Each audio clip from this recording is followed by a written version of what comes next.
name is Iris Allen. I'm from Houston, Texas, and I own the company Iris by the Glass, which does wine tastings and wine education. And I have a cult following called the Urban Winos, and that's spelled W-I-N-E-A-U-S. It's a group of people who share the like mind of drinking wine and having a good time. Drinking wine and The biggest thing that excites me about just wine, period, is the fact that I get to share my knowledge. The knowledge that I've gained, and it's ongoing knowledge, because you can never know everything about wine. Because I'm constantly seeking out knowledge about different regions and different varietals, and every day something new is happening in wine. But I think that's the thing that excites me the most, is the knowledge that I gain and I get a chance to share. Okay.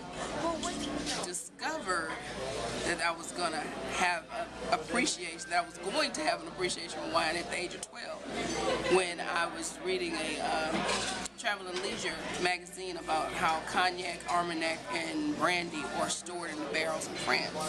So from there, my affection, or what's known, for lack of a better term, kind of grew from there, and I, again, more knowledge, wanting to know more.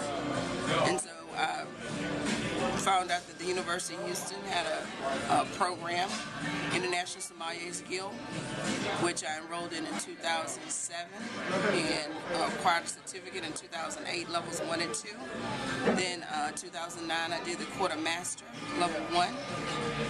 Just this year in February 2013, through the Society of Wine Educators, I acquired my hospitality and beverage certificate, and currently I'm about to start studying for the Certified Specialist of Wine through the Society of Wine Educators, hopefully to take that test. No, I'm going to take the test and pass it October 21st in Chicago.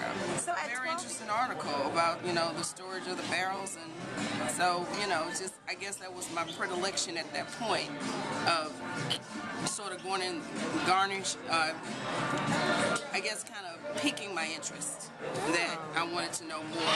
So of course it didn't help that I was an early wine. The thing about wine is, the more you taste and drink and explore, the more you get to know about it.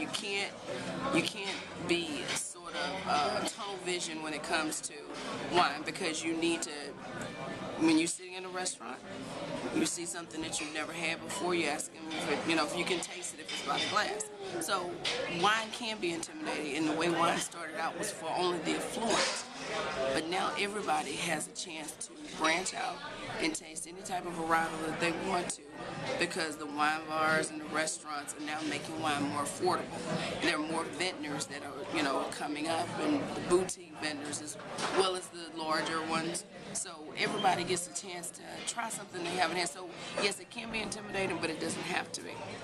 It's just a matter of being open-minded and being willing to seek out something that you're unfamiliar with.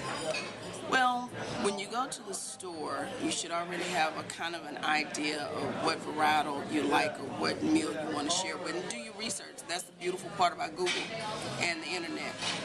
You get a chance to do your research prior to you going to a retailer. But then most retailers nowadays have now stocked themselves with experts.